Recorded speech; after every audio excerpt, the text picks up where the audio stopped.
and HAPS made a huge change fairly recently, not that recently, but fairly recently, and I have to use my laptop because I can't go into landscape, and I'm going to have to figure out how to get my other light to hold my phone in portrait because I don't like this setup. It's too dark.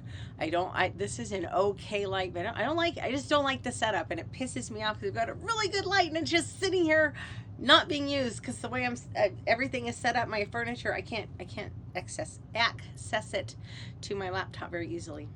I need to fix that. Anyway, I should have done this one sooner. I'm sorry. It's dry here. I'm itchy. Another side note, my hairdresser, who is amazing and just the most wonderful lady, I adore her. Thank God, because I'm in there for hours. But she's got naturally curly hair. And I was telling her when I was in Texas this summer, my hair was so freaking happy. And everyone was like, oh, your hair's going to get so frizzy. Your hair's going to get so frizzy. And I posted a picture on Twitter one day. I was like, oh my God, my hair loves it here. And someone's like, well, just wait till it gets humid. I was like, dude, it's 98% humidity. How much more humid do you think it's going to get? So I was telling my hairdresser this, and she laughed, and she says, people don't realize it, but dry climates, like Fairbanks is extremely dry. It's a lot harder on curly hair. So yes, I'm just frizzy today. That's just the way it goes. Anyway, I should have talked about this sooner because it is right after New Year's, and I know a lot of people try to quit smoking at the beginning of the year. And yeah, I said try, because you know what? It takes time. It's a hard habit to break. It's a hard addiction to break, but you know what? It's doable. It's harder than hell. I'm not gonna lie to you, but it is doable. I was a long time smoker. I smoked for roughly 18 years, and I quit for like 2 or 3, and then I smoked again for about 2 or 3, and I quit for good in 2010. It's so amazing it's been that long. And here's the thing. If you have a loved one that smokes, I don't care what evidence you hand them. They already know, okay? They're not stupid. They know what the risks are, but what you don't understand is how strong that addiction is. The first step towards quitting is you have to really, really want it. It has to be something that means damned near everything to you, or you're not going to be able to do it. It's just the way it goes. According to the CDC, the nicotine addiction is the most common chemical dependence in the United States. According to the New York Times, they did a thing in 1994. Heavy cocaine users were asked to compare the urge to use cocaine versus the urge to smoke. 45% of heavy cocaine users said the urge to smoke was as strong or stronger than the urge to use cocaine. That is mind-blowing to me. With alcoholics, when they asked alcoholics, it was right about 50-50. 50% said the cigarettes were as hard or harder than alcohol. That's so crazy. And when I was young, I'm old enough, when I was really young, smoking was absolutely everywhere. Everywhere. Hell, McDonald's used to have these little super lightweight tinfoil like ashtrays, and airplanes all had ashtrays, and cars all had ashtrays, and it's just so funny how much that's changed. But it's a very, very serious addiction to overcome. And since it is such a serious addiction, the health risks become irrelevant. You don't give, when you're in the throes of that, you don't give 2 shits how bad that cigarette is for you. You just want it. The addiction is a lot stronger than the fear of poor health. And I have a part of that, by the way, is because we always think, especially when you're young, oh, that ain't gonna happen to me. That's not gonna, that happens to other people. Well, guess what? Bullshit. It's gonna happen to you. You're gonna have, if you smoke for a long time, you're gonna have implications. There's no way around it. I have a really, really good friend, and she is a heavy smoker. I'll be honest, I'm not a good friend. I haven't seen her or talked to her in quite a while. But she was a heavy smoker, and she got COPD. And it was bad. but her addiction was so strong. She cut way back. Last time I had talked to her, she had cut way, way, way back, but she couldn't give them up. And we had a coworker who was a mutual friend who knew I was real close with this woman. And the coworker just lit my ass up one day. Well, you need to tell her. I said, no, I don't. No, I don't. I don't need to tell her anything because my girlfriend is an educated woman. She has an advanced degree. She's very intelligent. She is well aware. I guarantee you, her doctor had had that conversation with her at that point in her health history. If he'd never discussed it before, I guarantee it came up after the COPD. And I said, that's not my place. My place as her friend is to love her. It's not going to do her any good if I nag her. So if you're the one who's on the outside looking in, I know it's frustrating, especially when you watch their health going to shit. Hi, Mike. Well, and you know what? Truly, if you don't want to, there ain't nothing wrong with that, honey. I don't miss it, though.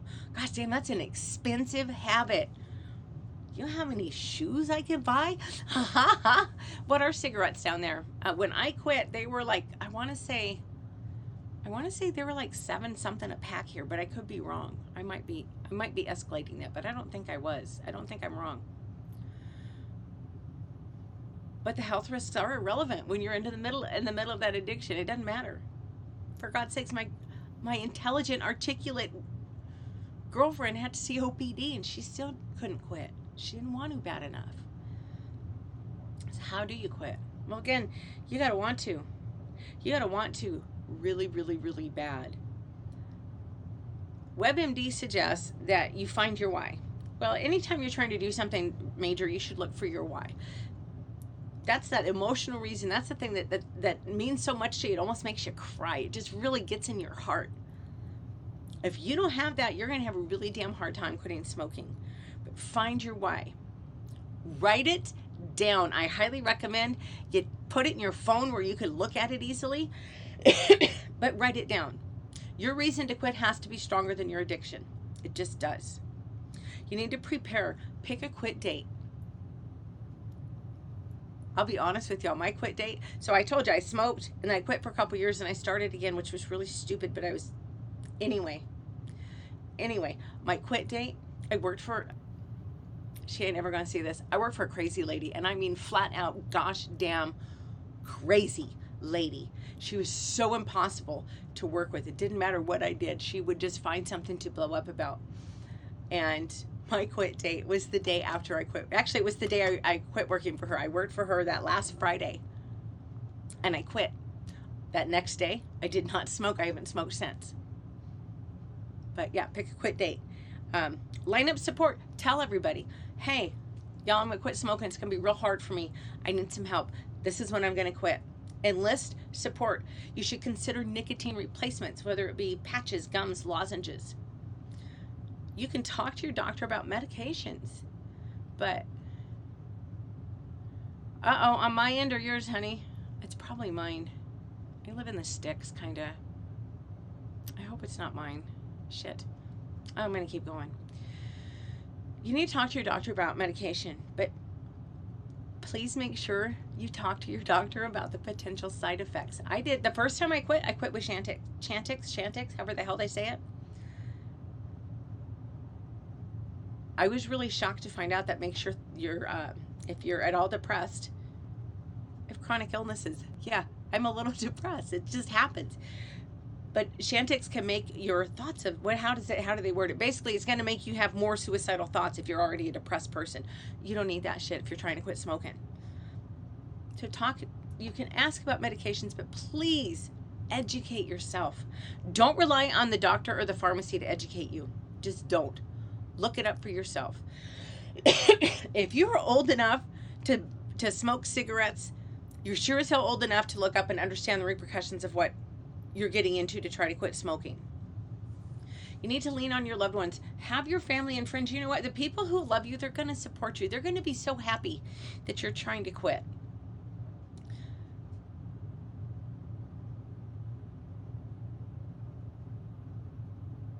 I did not know that. I would have thought that would give you, that seems like it would make my heart rate my heart race. But hey, you know what? If it works, it works. I will not bash anything. You know, I ate, I don't even know if they still make them. Hershey's used to make a hard candy that was chocolate flavored. And it was so weird because chocolate really doesn't go in a hard candy, but it had a great chocolate flavor. And that's what I used when I quit smoking. I ate those things like this, one after the other. I didn't care. You know, I'm much happier to have a few extra pounds because I was already overweight. Much happier to have a little bit of extra pounds to be off the cigarettes, frankly. The thing that people who don't smoke don't get, because nicotine is a stimulant, of course it is. We understand that. But when you're a smoker, I know this sounds crazy, but there's something relaxing about a cigarette when you're a smoker. So you need to find alternatives. Find other things that help you relax. Meditation, obviously. Acupuncture can be really beneficial. Exercise. If you've watched any of my videos, you knew that shit was coming because I love to exercise. Exercise. It'll give you something to do. It'll give you something where you're gonna notice a difference pretty quickly. Because I remember when I quit smoking, how fast I went from, oh son of a, that was tough, to, hey wow, I did that whole workout and I'm not even breathing that hard. Quit smoking's really good for you. It is an individual plan, exactly. And yes, Cheryl, cold turkey for me was the way to go. I did much better with cold turkey. But yes, ER nurse, you do need to work this stuff out with your doctor. I'm not telling you not to take meds.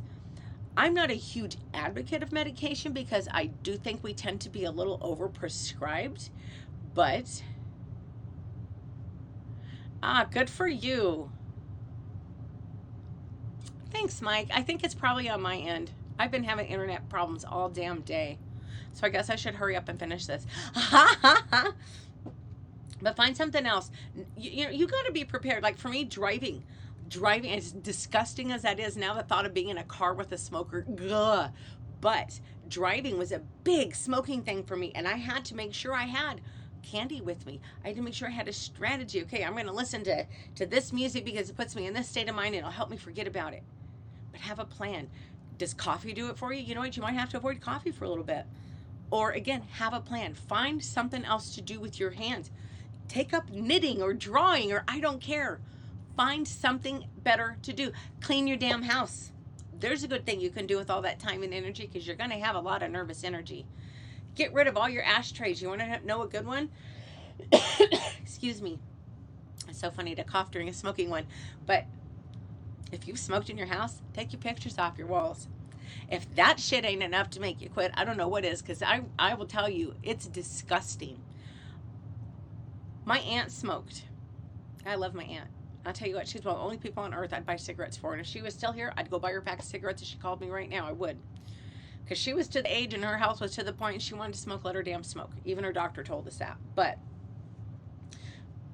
when we cleaned out her condo, and she was an immaculate housekeeper. That place was incredibly tidy. And she was the most uber organized person I've ever seen in my life. It was actually really cool going through her stuff because it was so tidy. But when we took the pictures off the walls, oh my gosh, y'all, they were just like this funky, nasty, brownish, and you could see where, oh, it was so disgusting. So clean your house. It'll give you a big eye opener as to what the hell you've been putting in your lungs. Another benefit to exercising or even cleaning your house, because that's active. That's being active. That's moving. When you're active, it's going to help curb your cravings. You need to eat more fruits and vegetables. I'm not telling you to diet. For God's sakes, do not go on a diet at the same time you're trying to quit smoking. But try to eat a little bit healthier. It's going to help lessen some of the impact of the detoxing. Plus, it's going to fill you up and it's going to help prevent the weight gain. You're better off eating fruits and vegetables than a big handful of candy like I was eating. Choose your reward. Take your smoking money and put it in a jar. I was a pack-a-day smoker. Put that money in a jar every single damn day. You were spending it anyway. So don't act like, well, I don't have it. You had it for the damn cigarettes. Put it in your jar. Pick some. I had a friend who, when she quit smoking, she saved up and went on a trip to Hawaii. Flew first class from Alaska. That's not cheap. And she stayed in a really nice, she saved up for a while. For me, I bought a set of really nice cooking knives because that's what I wanted. But create a reward for yourself. Be diligent. If you could spend that money on your addiction, you can damn well set that money aside to do something nice for yourself because you've conquered your addiction. If at first you don't succeed, and you know what, you probably won't. It's an addiction. You're going to stumble. You're going to fall. And you know what? That's fine. Just pick yourself up, dust yourself off, and start over. There is no shame in having to start over. The only shame is if you say, screw it, I can't do this. That's where you should be ashamed of yourself. And again, if you don't want to quit, more power to you. I'm not here to lecture you on that. That's your decision. I frankly don't care. It's none of my business. But I'm doing this video because I know how hard it is to quit because I've been there. You've got to understand that it's a process. You've got to be kind to yourself. You have to give yourself a little bit of grace because this shit isn't easy. If it was easy, nobody would smoke. But it's not easy. It's a hell of an addiction to overcome. You need to remember, this to me is so cool because we all know that smoking has a ton of health negative things. I didn't say that well. Detriments. It's really freaking bad for you is what I'm trying to get at. But did you know that even after just one day, I should say, the carbon monoxide levels in your blood will drop to normal levels. That's just one day. And you know what? That first day is the hardest. I tell people who are quitting, just get through that first week. The first week was the hardest for me. And after that first week, you want to know what kept me going? I never wanted to have to go through that first week again in my life. And that's what kept me going. And now, honestly, I'm not going to lie. I was highly addicted to nicotine for a long time. I will once in a while, it's really odd and rare when it happens, but I'll get a craving out of nowhere. And you know what solves it? All I got to do is smell a cigarette. And it's like, whoa, no, not interested. After quitting for just 2 to 3 weeks, your risk of a heart attack decreases pretty drastically. Y'all, that's pretty flipping cool. That's not a lot of time. This shit's not easy, okay? And I'm not going to sit here and tell you, oh, and I quit and it's just so easy to do. But I will tell you, there's nothing at all special or magical about me. I just decided I wanted to be a non-smoker a lot more than I wanted to be a smoker. I decided that my health, which frankly still sucks, but I decided my health was a lot more important to me than my addiction. But I'll also be honest and tell you, it was hard to get to that space. Gosh, damn, I'm having a hard time. So on that note, I am going to let y'all go. I always appreciate your time, truly. Look, if you have any questions, I'm not an expert. All I know is I've quit successfully. It's been quite some time. I have no interest at all in going back. It's been, 11 years? It's been almost 12. It'll be 12 years this spring because it was in May. It was like the first or second week of May. And I'm terrible with dates, but I remember that because that lady was so crazy to work for. But if I can do this, you can do this. And if you want to do this and you want a little help, drop me a line on Twitter at Alaskan Courtney. I try to be very responsive. And if you have not done so, well, I was going to say subscribe to my HAPS channel, but all of my audience, I think, comes from Twitter. So if you're not following me, I guess go ahead and follow me, please. Have a good weekend. I was going to say stay warm, but most of you probably don't live in crazy, insane places where it's 30 gosh dang below zero. That's what it was this morning anyway. I haven't had the heart to look again, but I hope y'all have a great weekend. Look, if you are somewhere where it's nice enough you can get outside, would you just do me a little favor and just go outside for a couple of minutes and just stand there and enjoy the sunshine with your eyes closed? Because I would love to be doing that this weekend. Anyway, y'all take care, be safe, and I will be back Monday